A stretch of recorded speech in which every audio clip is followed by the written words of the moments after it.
So how did you get the call? Well, shortly after that, Hunter would tell me, well, we've got to get you hired. I need this for my career, and you want this, and Vince just doesn't like it. He doesn't like the idea. None of the guys are gonna like it. They think it's never gonna happen. They're gonna give you a hard time. That won't be good. You're gonna get hurt. This is not a woman's business. It's not. But we're still going for it every day. And so then he started calling me up when they were still in town. We still maintained our relationship outside of that. Right. When he was home. But when they were in town, he would say, come to the show. And at that point, this is maybe 4 months after they'd been this initial meeting, maybe longer, maybe like 6 months. And I said, they were in Lowell, Massachusetts. And I said, Paul, I'm not going to come tonight. I feel like, now I feel like I'm this groupie because you guys are pushing me and I'm there for you, and I just don't think it's going to happen anyway, and I feel really weird and I felt uncomfortable. So I'm just going to wait for you to finish your show and we'll meet for dinner and, go home or whatever, And so that's when Paul said, Kevin Nash and I talked, and go call him, and they want you to go meet with them next week and to be the chick in New WO. New World Order. Right. Sorry, NWO. Over in WCW. In WCW. Right. And I was like, okay. So I called Kevin Nash. Paul had put the word in because the Vince and Pat Patterson just weren't having it. Right. And so I had plans to go to Florida, and I was going to meet with Kevin Nash, and it was all ready to go, and had my ticket and everything planned when I get a call from, and that was very hush-hush at that time. I was specifically told, that Paul was not the connection there, you know what I mean? Right. Because he would have gotten in a lot of trouble, you know what I mean? Sending people over to the opposition, right. Even if they weren't going to hire me, which is totally ridiculous, but maybe a little first lesson of how things were to come, but if they weren't going to hire me, why couldn't anybody else have me anyway, you know what I mean? Right. That really makes sense. But anyway, so as I was about to get on the plane and go, and had discussed it with Kevin Nash, and he had discussed it with people at WCW, I got a call from Shane McMahon. And Shane said, I understand that you're going to WCW, but don't go. He said, we all want you here. We all think that this is going to be huge. My dad's not going for it right now. Right. But hold off, because you are meant to be with these people and meant to be with us, and you will be a star here, and it's going to work. It's going to work. Please don't go.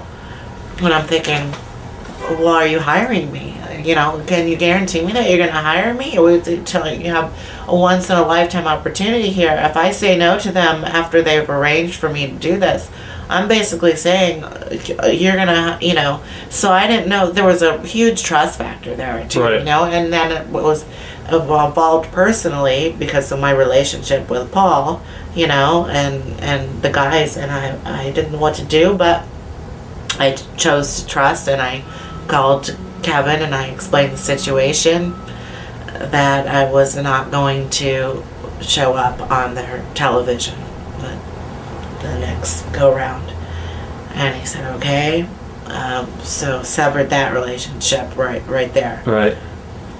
I then started calling week after week. I would call Shane, and he would always call me back and go, no, but I'm still working on it.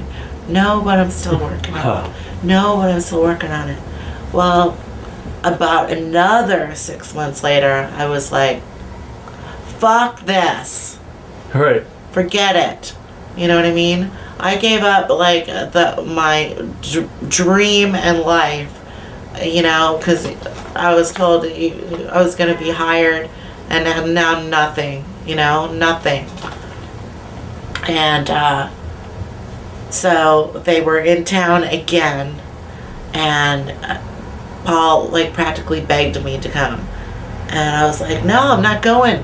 And I remember being in such a tizzy and crying and just being so emotional because all of this had happened over such a long period of time, and I was really, I thought everything was lost, And I went out to eat with a friend. I remember hanging up the phone on Paul and going, I'm not coming, don't call me, and I hung up the phone and I left and went out to dinner or grocery shopping or something like that. And I came back into my crappy little apartment, and I was still upset, and I pressed my answering machine and I heard Paul on there going, get down to the arena right now. They're going to hire you. Get down to the arena.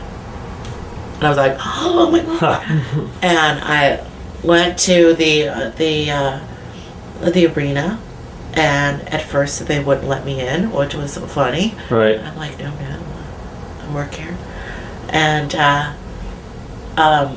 it was cat and mouse with the phone. I remember trying to get in to have one of the guys come and get me in, and oh my gosh, it was just crazy. And I went back into the little office, and there was Shawn Michaels screaming and yelling, and there was Paul just sitting there, and there was me with other office personnel going, why is this bitch in here, and what's she doing, and are you kidding me, and get her out of here. And Shawn said, basically, if you want me to drop the belt, wow, then she's with us. Huh. And that I was hired then on the spot under some pretty political odd circumstances. You wrestled in Japan, which is notorious for being a stiff working environment, and you worked for New Japan Pro Wrestling, Inoki's federation, and they really put you over. I mean, there was a lot of presence on the internet. I mean, it made a lot of publicity here in the United States. You wrestled some of their top men, Masahiro Chono. I watched the match back in 2001, I believe it was, and you're wrestling him in Japan. And he was stiff as hell with you. Oh, a completely different style or what? Oh my gosh. Well, first of all, after all this happened, once I got dropped, I get a call, and it's from the people of Mr. Antonio Inoki, right? Mm-hmm. And I didn't know anything about the culture. I had heard, from a couple of the boys. There aren't many that go to Japan and work, and you know who the real bad ones are. You know what I mean? I'm bad, I mean good, like badasses. Yep. You know who they are, because when you work in Japan, that's true. So I got this call, and I didn't know who Mr. Inoki was. Shame on me, because if you know anything about MMA and you know anything about Mr. Antonio Inoki, he's like the biggest. Synonymous. And so I went to this dojo, this little party kind of, and I was like, oh, okay, I'm going to go see what's up. And I walk into this private dojo, and I see all of these Japanese people, and Mr. Inoki's there, and I'm like, oh my gosh, it was very, very intimidating. And I was thinking, I don't know, that I was there as like some modeling thing or something, I don't know. I was like going to check it out, and after that I started training every day from like early morning until early evening, like 6, 7 p.m. And, his daughter and her husband, Simon Inoki and Hiroko Inoki, they were there. And, I still hadn't done my research. I still didn't really know what was going on, but I thought I was just, like, training. And, maybe I would go and do, like, the same kind of match as, like, professional wrestling, but, it had more of a mat wrestling style. That's what I thought, Until, like, after the first week, and I realized what I was learning, and, people were very stiff and very, like, they forced me to learn. It was total immersion, and, it was quite different because I was still doing everything kind of professional wrestling style. It was, like, close contact, like, I knew how to move, but I wasn't used to the resistance, wasn't used to actually doing it. And do you feel like anyone test. tried to take advantage of the situation? I don't know. No, it's much different. It's really not as political as professional wrestling because it's not as much show. It's really more like physical chess game, and everybody's like really, really respectful of each other and as an athlete, and that was the most incredible, if I would have to say the bad stuff that happened, with WWF was to do MMA with Mr. Inoki and what I did in Japan. I would do it all over. I would go through it all over again because it was one of the most amazing experiences of my life. I really learned a lot. It changed me as a person. Once you learn that and you have experienced that, and I realized that probably will never happen ever again to another woman, to have done that, experienced that. It's really, it's mind-blowing once I think about it. Let's go a little bit back to the TNA experience, and I think, a lot of people that follow professional wrestling were kind of taken off guard when you showed up in TNA. How long ago did that come about, and were you kind of surprised that you got the call from them? Yeah, I mean, well, it was a shocker to me, too, because, I was not expecting a call from them at all. I mean, it came completely out of the blue. There was no warning.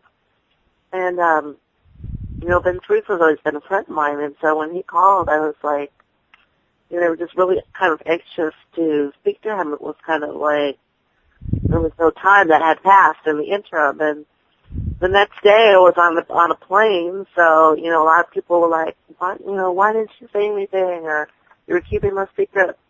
Well, it came to me that fast, and I got on a plane, and I went down there, and I wasn't expecting to be on TV, and there it happened, so I was just having fun and seeing a lot of old faces, and it was just fun. It was a good time.